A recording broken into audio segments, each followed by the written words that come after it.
Salut, moi c'est Leslie ou Libébule.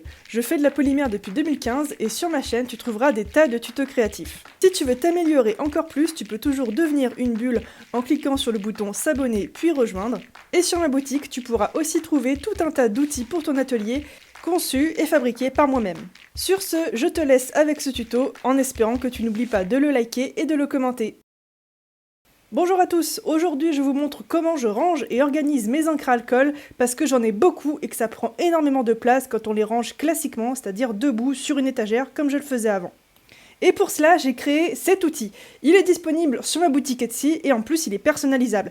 À la place de Libébule, vous pouvez très bien mettre votre pseudo ou votre prénom. Il est extrêmement simple à monter, vous n'avez qu'à coller les deux parties avec les trous sur la base.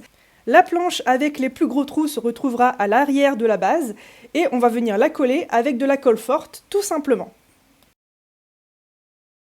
Et la partie avec les trous un peu plus petits sera disposée évidemment sur le devant. Faites attention, il y a toujours un sens quand on imprime quelque chose en 3D, il faut essayer d'avoir le côté le plus lisse sur le devant pour avoir une bonne accroche pour les encres. La partie collage que vous venez de voir peut être faite après la partie inscription que l'on va faire tout de suite.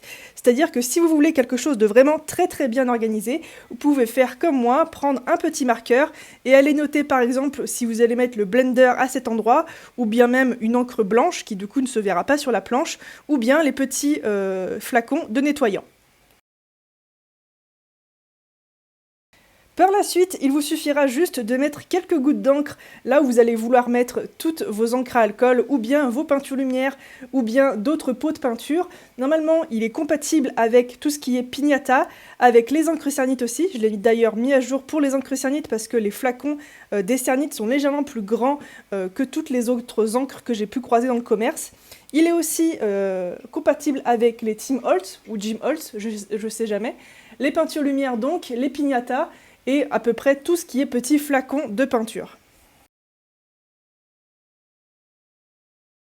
Ce mode de conservation couché va aussi nous permettre une chose, c'est-à-dire de venir remuer de temps en temps tout ce qui est encre et peinture avec des gros pigments comme des micas.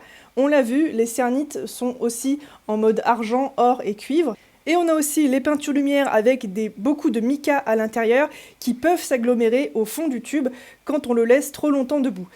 Et du coup, parfois, je viens juste retourner mes petites bouteilles exactement comme des bouteilles de vin, et du coup, les micas ne vont plus s'agglomérer toutes au même endroit, et je vais pouvoir avoir quelque chose de bien fluide quand je vais vouloir l'utiliser. A savoir qu'évidemment mes emporte-pièces sont très souvent de couleur, mais ici ces outils seront forcément imprimés en blanc pour avoir une espèce de page blanche et avoir un très bon rendu avec les encres et ainsi avoir les bonnes couleurs qui vont s'afficher lorsque vous allez mettre les encres sur l'outil.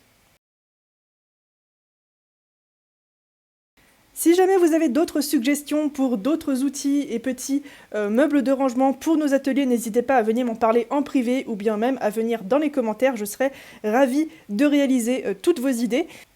Encore une fois, cette petite étagère est disponible sur la boutique Etsy, le lien est en barre d'infos et n'oubliez pas, si jamais vous voulez encore plus de tutos et en apprendre encore plus sur la polymère, n'hésitez pas à cliquer sur le bouton rejoindre qui vous permet d'avoir accès à des vidéos exclusives et donc à des tutos exclusifs rien que pour vous.